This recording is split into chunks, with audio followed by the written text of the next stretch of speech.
The other day, I read a contemporary rendition of the Christmas message. It read something like this. Now there were in the same country children abiding at home, keeping watch over their stockings by their fireplace.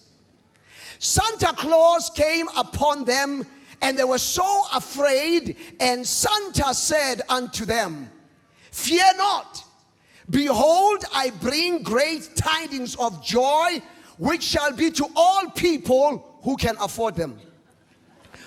For unto you will be given tomorrow a great feast of chicken, ngushu, boerewors, mautwana, amanqina, samosas and roti, turkey, cakes such as bomas kosana, die potchefstroom, gemer, custard and jelly, and many, many presents.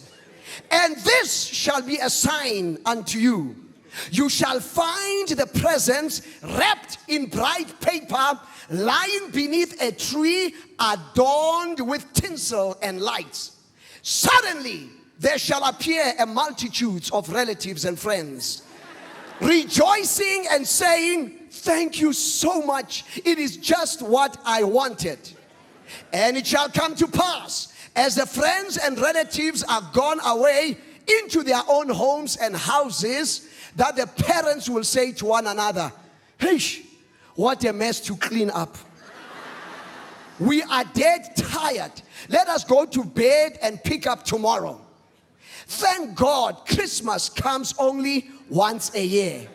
Then they will hasten their pace as they go to their beds to find their desired rest. There is something wrong with this picture.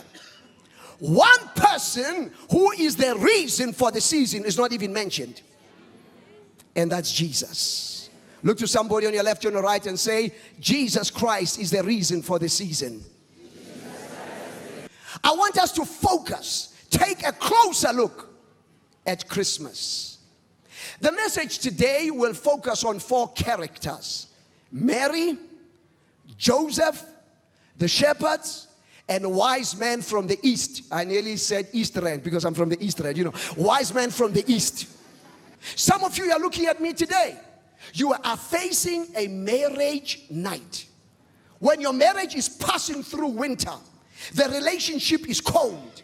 No warmth of love as you used to have it. Threats of divorce or separation always looming at the door. In other words, you are sleeping single in a double bed. It's a marriage night. Serious stuff. Some of you here today have a financial night. You are broke. Finances are tough. You don't have any cash even to enjoy this season.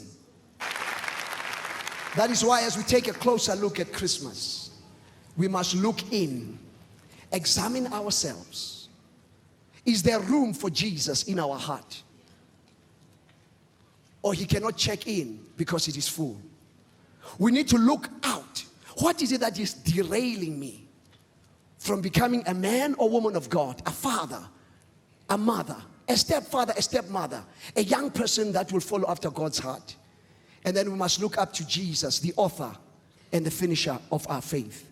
Because you see, he's the Alpha and Omega. He is the A to Z. You don't believe me? A, he's the anchor of the achiever. B, he's the backbone of the brave. C, he's the captain of the committed. He's the defender of the defenseless. He's the equation of excellence. Ask the woman who was caught in adultery. He is the friend of the fallen. He's the gift of God. He's the hope to the hopeless. He's the intercessor for the incurable. He's the justifier of the unjustified. He is the King of kings and he is the Lord of lords. He's the mediator for all men. He's the navigator into nobility. He's the overcomer of the oppressed. He is the Prince of Peace. He's the qualifier of the unqualified. He's the righteous of the redeemed. He's the savior of sinners. He's the transformer of the transgressor. He's the empire of the world. He's the victor for all victims. He's the wonder of the world. His yoke is easy and his burden is light, and he gives us zest for life. Give Jesus a good clap offering.